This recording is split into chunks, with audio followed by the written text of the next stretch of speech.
कई लोग, क्षमा करिएगा, कई लोग मिलते हैं, कहते हैं महाराज हम 40 साल से सुंदरकांड पढ़ रहे हैं। कितने साल से? 40। एक आदमी तो हद कर दिया, बोला महाराज 18 मिनट में। हम बोले कहा पूरा? हमके मतलब बोले 18 मिनट में हम पूरा सुंदरकांड पढ़ी देते हैं। हमको भी आश्चर्य हुआ। हम बोले एक पेज पढ़ के दिखाइए। शुरू हो गए, का पढ़ रहे हैं मालूम है के? का पढ़ रहे हो राम जी जाने वो जाने। ऐसे पढ़ने का कोई अर्थ नहीं है। एक महापुरुष रोज एक चौपाई पढ़ते थे। परहित सरिस धर्म नहीं भाई, पर पीड़ा सम नहीं आगमाई। रोज एक ही चौपाई ये गाते थे, पढ़ते थे। उनके मित्र ने कहा, अरे दूसरी चौपाई भी कभी गा लो। तो बोले कैसे गा लें? इसी चौपाई को ठीक से जीवन में अभी नहीं उतार पाया हूं तो दूसरी का नंबर कहां से आएगा? है? मानस जी केवल पढ़ने के लिए नहीं है, मानस जी केवल सुनने के लिए नहीं है, मानस जी पढ़कर सुनकर समझने के लिए है, और समझने के बाद उसको जीवन में रहने के लिए, तब जाकर इसका प्रभाव दिखाई पड़ेगा। गोस्वामी जी कहते हैं, सुनि समझहि जन मुदित मन, मज्जहि अति अनुराग, तब लहहि चारि फल अछत तनु, साधु समाज प्रयाग। पहले सुने फिर समझे। मज्जहि समझ रहे? मज्जहि, मज्जहि मने ये लोग से पूछा था। मज्जहि मने स्नान करना। पहले सुने, सुनी, फिर समझे, समझहि कौन? सामने बैठे श्रोता जन। कैसे?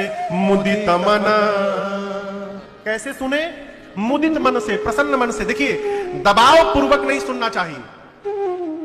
किसी के दबाव में यदि आकर पंडाल में बैठ गए तो आदमी सुनेगा नहीं, बार बार घड़ी देखेगा, कब तक बोली है हो महाराज। आज दिन पहाड़ हो गया, बजी नहीं रहा 6 कि बंद हुई महाराज।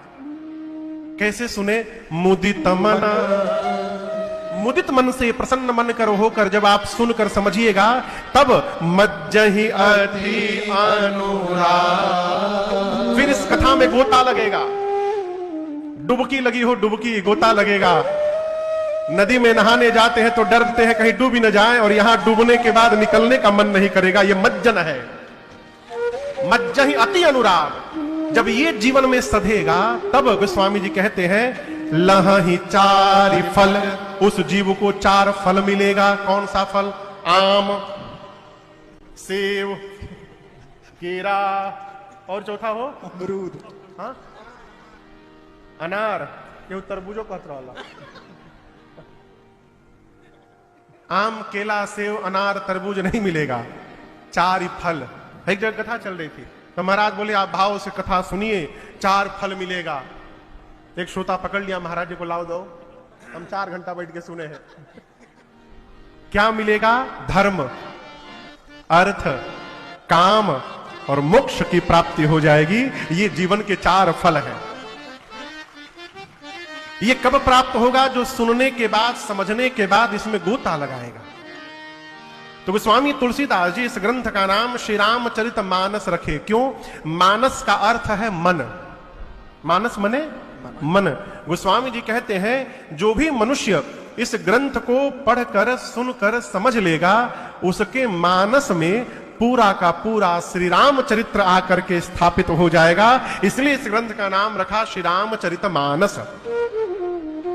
और बाबा घोषणा करते हैं, रामचरित मानस एहि नाम, रामचरित मानस एहि नाम, रामचरित मानस एहि नाम, रामचरित मानस एहि नाम, सुनत श्रवण पाय विश्राम, सुनत श्रवण पाय विश्राम, सुनत श्रवण पाय विश्राम, सुनत श्रवण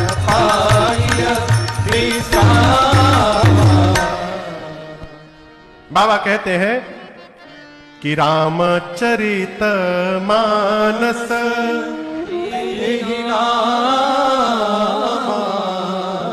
सुनने से क्या होगा? सुनत श्रवण, श्रवण समझ रहे हैं? श्रवण यानी कान। सुनत श्रवण पाइय विश्राम। इस चरित्र को श्रवण करने मात्र से जीव को विश्राम की प्राप्ति होगी। विश्राम समझते हैं? दोपहरिया में भोजन करके सोना विश्राम नहीं है। देखिए, विश्राम शरीर को नहीं प्राप्त करना है, विश्राम मन को प्राप्त करना है।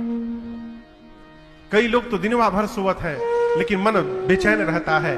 कई लोग शरीर से दिन भर व्यस्त रहते हैं लेकिन उनका मन हमेशा शांत बना रहता है। यह विश्राम है। विश्राम का अर्थ है किसी भी स्थिति परिस्थिति में